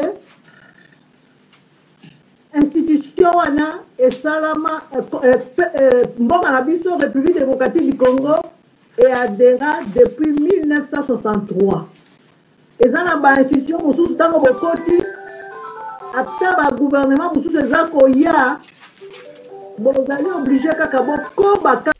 Mama Longeni bolimbisi lisusu ya mingi po ete monsieur papi tamba sili kozongela biso na ligne ebongi malamu na koka kokende na lombangu nazwa motuna euti epai ya mama Lisette avandi bongo na ville ya Washington na mboka États-Unis akomi boye akomi monsieur papi tamba nazali na motuna moko nalingi natuna yo po ete na masolo ya diama oyo nazali komona kaka makambo yango ezali penza clair mingi te. Motuna na ngai ya liboso ezali boye biso toyebi ke lelo ekomi ke po diama etekama ekoma mboka oyo esika diama ebimeli il faut basala papier po tango ekoya awa na poto diama etekama mais eloko ngai nazali kokamwa diama oyo ya bato oyo Eliezer Tambwe ayambaka balobi ke makambo wana esalamaka depuis 2016 depuis 2016 wana toyoka bamasolo wana te. Masolo yango kaka tango ndeko Eliezer auti koyamba famille wana nde toye koyoka lisusu ke agence moko na Belgique na Anvers esika ete comptoir pardon esika etekaki diama nde ezali koloba ete diama wana ekomelaki wana etekamaki na 40 millions. Alors est-ce que Congo azali na bamikanda oyo esalaki po bato oyo balongwaki nango na Congo po baya nango ti na comptoir wana baya koteka yango na 40 millions? Est-ce que Congo asalaki bamikanda? Po biso toyebi loi moko international esi ebima ke diama nyonso tu esika ekobimela ezala na mboka nini mboka wana il faut asala papier po diama wana soki ebimi libanda ekende kotekama. Est-ce que Congo asalaki papier? Bino pe boyebi kombo ya comptoir yango na Anvers oyo baza koloba ete batekaki yango na 40 millions soki bapreuve ezali alors ke ebongi malamu babimisa balakisa na biso olie ya koloba kaka bamakambo boye oyo tozali koyoka ekomi neti bamakambo moko toza kokomprendre lisusu te verité ezali wapi. Alors bapreuve soki ezali ebima po wana tokoloba ete ntango mosusu makambo yango ezali ya solo mais oyo tozali koyoka kaka mpe badéclaration ezali kosalama ekomi mpenza nini mpo biso bapeple tozali kocomprendre te. Monsieur Papi Tamba soki okoki koéclaircir ngai na esika wana merci. Ok, Monsieur Papi Tamba maloba ezali epai na s'il vous plaît. Merci mingi mama. D'abord on quitte agence oyo ya diamant ezali déclaration et le papier biso mpe tosomeli diamant na kotaola. C'est la presse.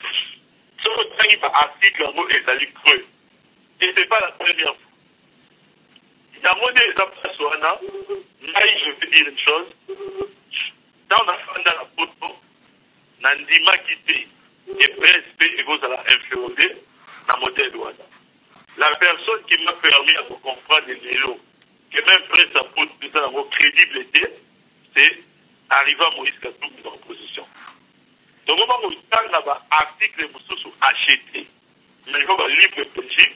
Par exemple, c'est allé ébélé. Et on a un arrêt sur le cas. On met toutes les questions comment une presse. Le rôle a vraiment joué à la montagne et qu'on s'est ridiculisé à ce point. Donc, ça n'a jamais été bien à diamant à 35 carats. Il est vendu là, 30 à 40 millions. Ceux qui est allé dans la carte de 40 millions, vous savez dans la carte de Congo. Et hier, sous Laurent Désiré Kabila, était camarade de valeur à 500 000, je crois. Si j'ai bonne mémoire. Mon côté, quand moi, peut-être qui toujours le gouverneur Moïse, ça fait le bruit. Et ça, la tour du monde. Ma paix, le Rwanda. Si c'est pas la pierre, le Rwanda. Parce que ça va intéresser les investisseurs.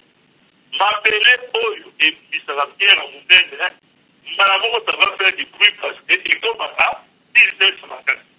Pour le cas qui a un certain moment, la société pour des pires dans la crise sud-africaine. À tes côtés, concession à Bango, qui n'a 30 à 100 millions de dollars. Juste parce que Pierre Mongo du Mercoulé à 5 000 carats. Même à négocier avec le privé. Pierre Mongo a fallu à 40 millions. Et vous pensez que depuis 2016, il devait vous le combattre. Pierre Mongo, vous avez m'appeler, il est intéressé, investisseur. C'est vraiment ce qui dit maman, il y a une machine qui est derrière. Je veux me permettre. À ça, la dernière révélation. Révélation dans ça, là, j'ai un témoin. Le premier témoin, c'est Dieu. Le deuxième témoin, c'est le président, c'est mon collègue Thierry, tout ça là. Vendredi, on est à l'obéité hier. Vendredi passé. Vous avez une émission, ça fait débat. Émission est finie. Quand on a appelé celle-là. Donc, là, Daniel Saf. Daniel Saf, sur la émission des. Avec des de l'Afrique ici. Nous claqué en bas là, on est dans ça, la télévision pour ça. Pour tout dire question. Puis ça, nous avons dit. Babi, que nous avons fonctionné, donc, puis si on veut faire aux alliés, nous avons fonctionné, donc, on continue de l'eau à l'Ibosso. Et là, nous sommes pour les Kaïki, non? Il va pas faire manière aux adversaires, au sous la banane. C'est là qu'il faut le moment la banane, on veut sous la c'est mon groupe, je sais vous, dans ce qui. On a vu que la sous la banane, nous sommes les sources de mieux à la qualité. Donc nous sommes maintenant devant, et je me rapporte au lien de l'Afrique de Syriamoana. Ce que je dis, Dieu m'entend. N'en est encore constaté. Je dis la stricte vérité, Dieu m'entend. Et mon collègue qui est à côté Thierry était présent. Il n'était pas seul, il y avait d'autres personnes. Mais la taille que nous bateau avec le président qui peut les confirmer. Je peux comprendre. C'est trop de méthodes pour mais qui mérite ma méthode de Bélé. Et par contre, quand c'est une mission de fonctionnaire dans méthode, il y a un peu la Kamouyaba, et donc, rien n'a volonté de nuire. Aujourd'hui, vous êtes en train de voir Moïkata. Mais avant Moïkata, c'est pas où tu as fait des cibles, M. Naïbana. Mais dans les pistes là-bas, dans ma série, dans collègue, rappelle Dieka. Au moins, dans tous les réseaux, ils ont mis, par exemple, Luka. Mais là, c'est un mot pour éviter. Pour qu'on laisse la réseau, on a un passage, on a place de sous-sous. Mais il faut afficher un passeport qui est au contenu. C'est quelque chose de privé. Tu vas afficher un passeport diplomatique dans tous les réseaux. C'est ça la réalité. C'est ça les difficultés. Parmi ce sont les Français, la famille là, pas les dispositions lourdes. Alors, il faut que le cadeau faire un dîner, ma passeport, la parole. Pour son passeport diplomatique, il faut ça la cause. Or, la loi dit qu'il y a les présidents de la République, les premiers ministres, ou les ministres des Affaires étrangères. Par mon ministère, tu vas la loi par rapport au service au Bazoura de Tunampuka. Il y a votre dossier de Roma contemporain, même si les ambassades étrangers. C'est écrit la loi, même si les ambassades étrangers. Le passage, tant qu'on l'accepte, ils sont dit par le Manabi, ils sont pas l'action mais ils ont tout fait. Ils sont dans cette logique, dans cette démarche, de chercher à nuire, de chercher à relouquer dans quelle mesure, à vider la maison, ou même à louquer la pâte. Dans le cas où on va voir que ce sont les grands défenseurs et les Chine, va louquer la maison, on va comprendre. C'est ça la logique. Malheureusement pour eux, les mensonges ne peuvent pas comprendre la vérité. Par contre, on a une activité à l'instant, on a une technique, on va montrer tout ça. Tout le monde est exercice. Ça va faire du temps que tous sont dans la vérité. Mais je veux vous le dire, c'est souvent équitable. C'est celui la vérité pour qu'il a gagné. Et nous allons continuer à gagner jusqu'aux élections. Mais les seuls découverts, les résultats, on va les battre en compliqué à tous les différents niveaux. Nous avons comme une déclaration à tous les sens.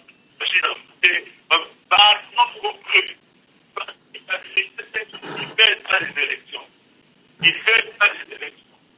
Papa Michel, si nous nous sommes appelés des mardis, sans retour dans sous les années, on peut répondre demain, dans le Sénat, le week-end prochain. Nous autres, quand on va sur le fondamentation, nous avons eu cette public. Il y a des choses qui peuvent faire l'acharnement. Donc, par rapport à ce qu'on fait, pas nous fixer la dépendance du moment. J'ai les appels sur là. Moi, je suis favorable à la dans l'obédana, parce que je suis là. Parce que le ministère des Sports, qui dit que Barco, il y a la possibilité de faire un bilan avant pour bailler pour la différence entre les mensonges qu'il a fait. Merci beaucoup dans ce rôle. Ok, merci, monsieur Papi Tamba, minute Nabiso Penza, Tokomi, Bongo Nasuka.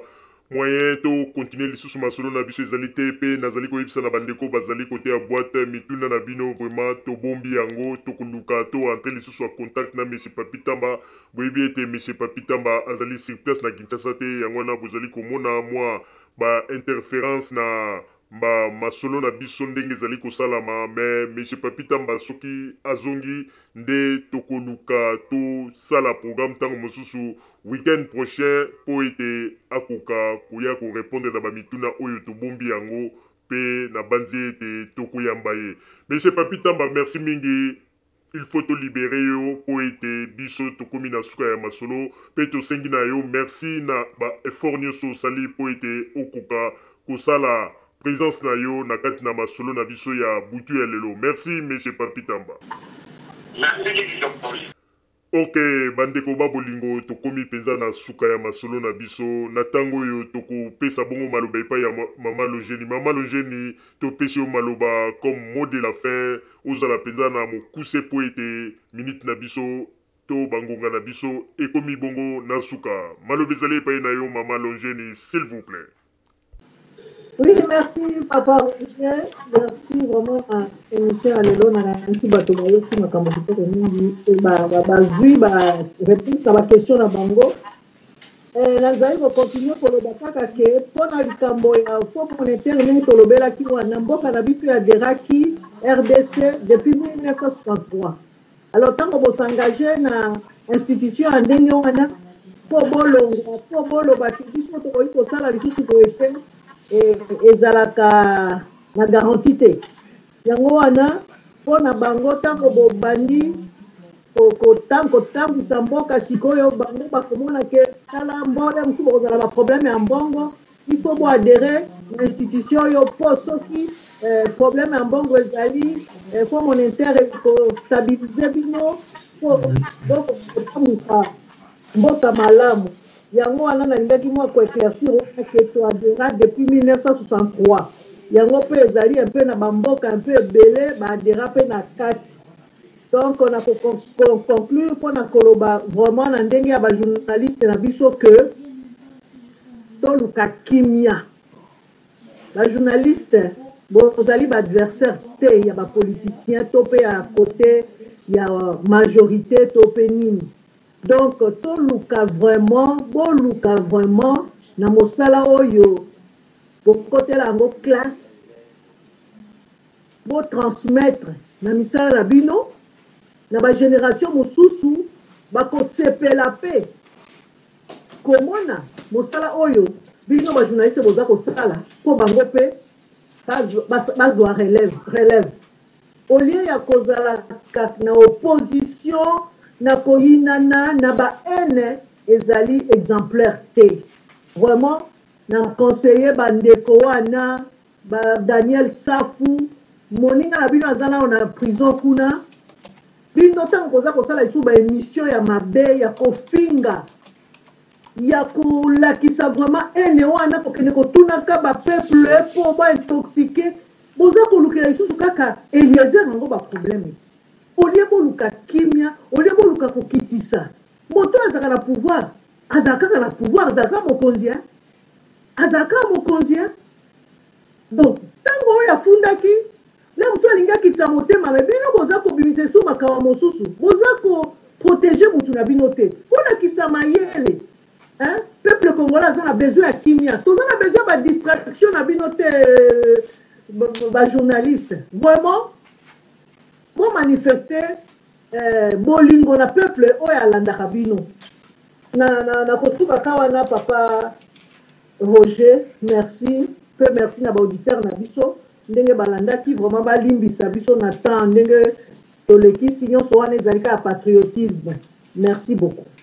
Ok, merci maman porte-parole Longeni Basosila. Alors natango nazali pe ko remercier bandeko nyonso to bazalaki na patience pona kokoma na biso ti na ngonga oyo malgré batanyo surtout tozwi merci mingi to remercier biso to remercier bino pona patience bozalaki na yango. Alors natango yo na baluki bongo mot de la fin et pas ya monsieur Denis Kakoka na lombangu penza s'il vous plaît. Mot de la fin na ngai ezali makambo oyo mama Longeni awuti koloba pona Fonds monétaire international esengeli na biso po biso bana mboka epesa ete ya biso mwa moke eloko ezali ezokosenga na mboka na biso to produit totala nano tozonga nano mwa nsima bambeba oyo biso tosalaki net baplantation oyo ezalaki za réaliser barenouveler yango soki l'état oyo ezali baniongo oyo l'état congolais afutaki soki moyen ezali barécupere yango barevalorize yango eproduire biso baproduit oyo tokoki koimporte yango wana eloko ezokozanga na biso nde production mayema tali ndeko Eliezer makambo ezali na maboko ya bazuzi ekende te na suka nango vérité ekoyebana. Merci mingi papa Roger nazongiselo malo. Merci monsieur Denis Kakoka, monsieur Claude Moussaï, mot de la fin s'il vous plaît. Merci papa Roger. Et là on a oloba kaka donc na komisi nzambe kaka pona émission lelo solo to toucher makambo belé oyo ko travailler sur conscience na biso même na bandeko ba koti lelo ou ba oyo bazolanda biso. Je pense que ce n'est pas en vain et que nzambe alingi toyoka ba makambo lelo o alingi biso mingi alingi Congo wana c'est pas un hasard que biso toza ba congolais. Mais il faut lelo oyo mitu na biso ça la conscience na biso o en tout cas Congo na biso et que de l'avant soki tosali yango te tozomona ke tozokotaka na baradio Zumel to nazolanda tikaka nalanda na participer kaka po naza lelo baosala te wana. En tout cas je te dirais que c'est une malédiction zaluka olata malédiction puisque dans toute chose il faut tiraka mwa baleson po vie na biso eza meilleure pe ya bana na biso. Donc on apprécie tout le monde. Mbote na vraiment pour on a biso Safou, le journaliste et Moussousou, en tout cas, va jouer quand même la prudence puisque Zélo Bango va jouer les amalamoté. Donc, baza bateau bazo trahir nation. Mais baye baka qui muto a trahi zaki Yesu a kufadi avant que tu Yesu a kene kulos.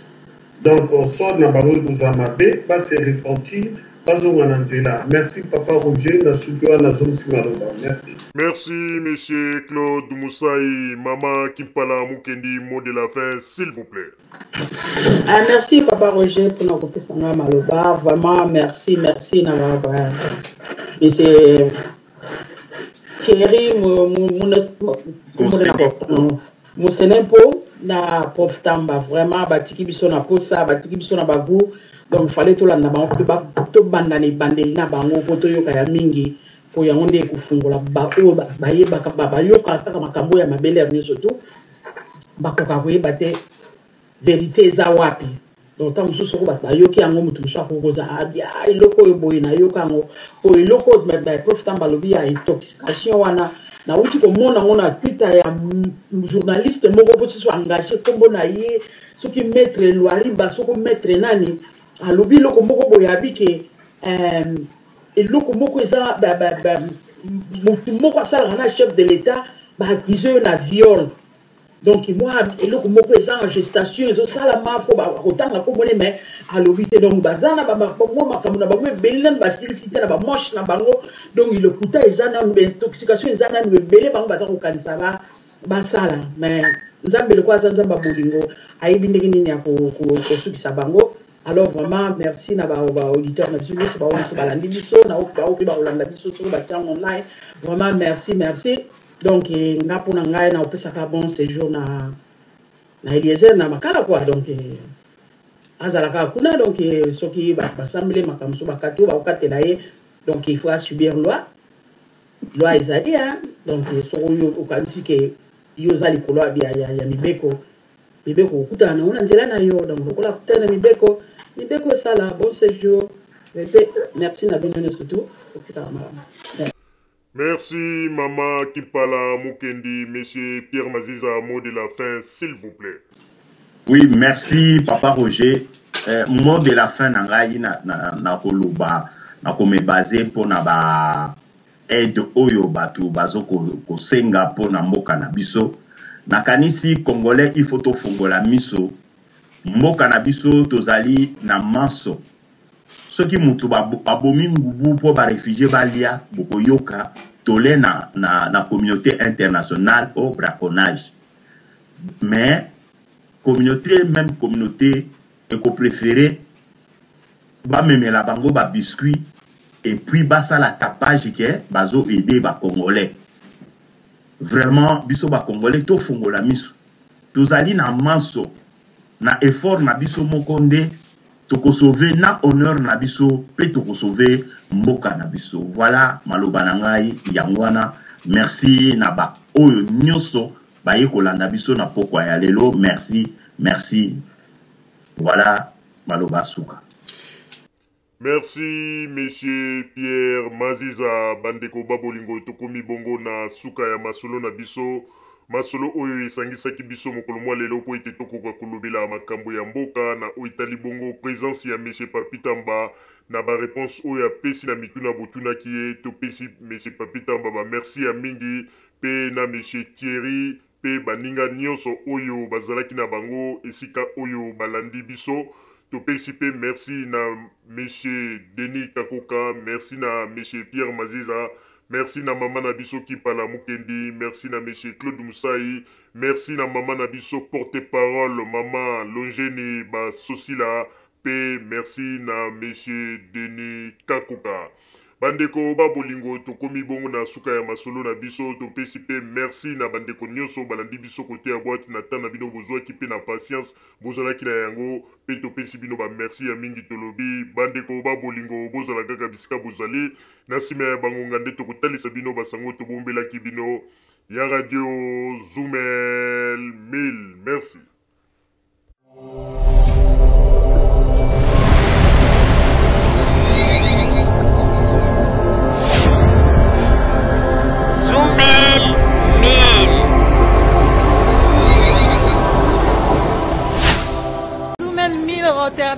endimio. Zoumel mil, Mama Rosalie, umela, tozana besengande ya mwasi, otet mbongo. Mama Rosalie de makambu. Mama Rosalie, balobi yo makambu. Donc, tant Rotterdam est confirmé yo, c'est que ozali penza moto. Na kata baki. Donc, bandeko nyonso. Soki Zoumel alobi likambo fo bondimaka. Po Zoumel akundola makambo yo. Ebombanga penza na se ya mai ya bimisi yango. Oyoki? Mama Rosalie umela. Radio Zoumel 1000. Pour radio on ezaka matata. À partir de ya soki ezaka soki na France, mboka na Belgique, na Allemagne. Monte volcan. Qui en goya bien. Keba.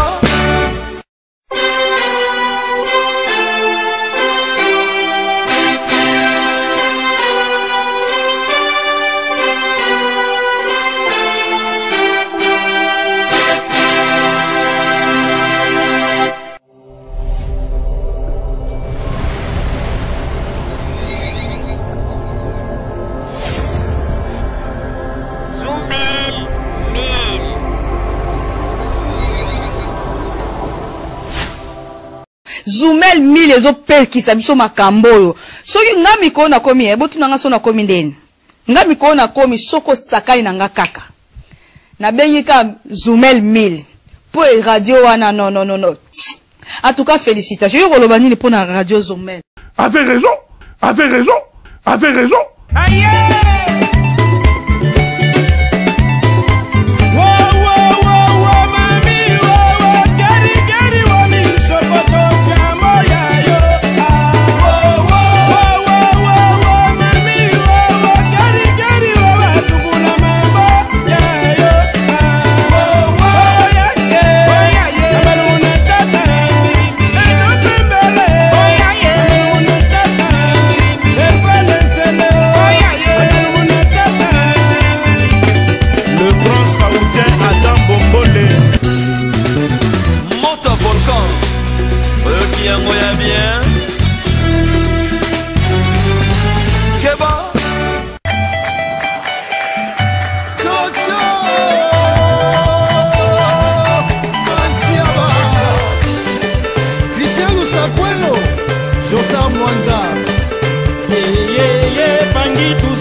Président Bolise, Tuzola Sananga, Betona Beto Mosaïko Yoyo, Luzolo Yoyo. Adiansi Mokomba Koba. Adiansi Mokomba Koba. Allez, touchons ça. Adiansi Mokomba Koba. Adiansi Mokomba Koba.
koba Horizon Masamba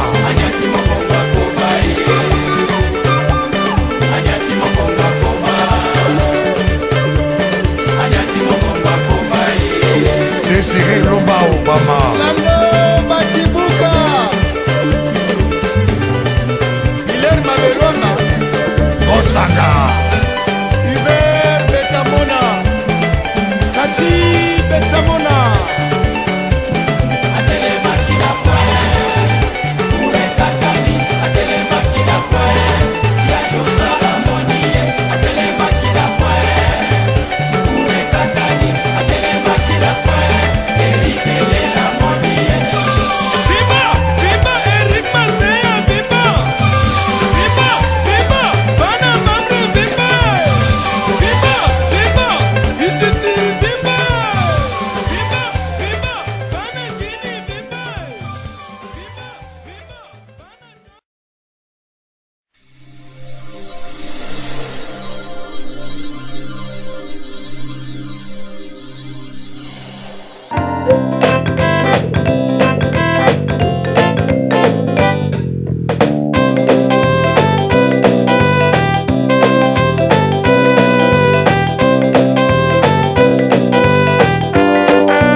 Merci mingi www.zoomelmil.com ezali wana pona bino na banzi ete bokozala dessus sima ya bangonga nde boyebi nini oyo tobomeli bino merci.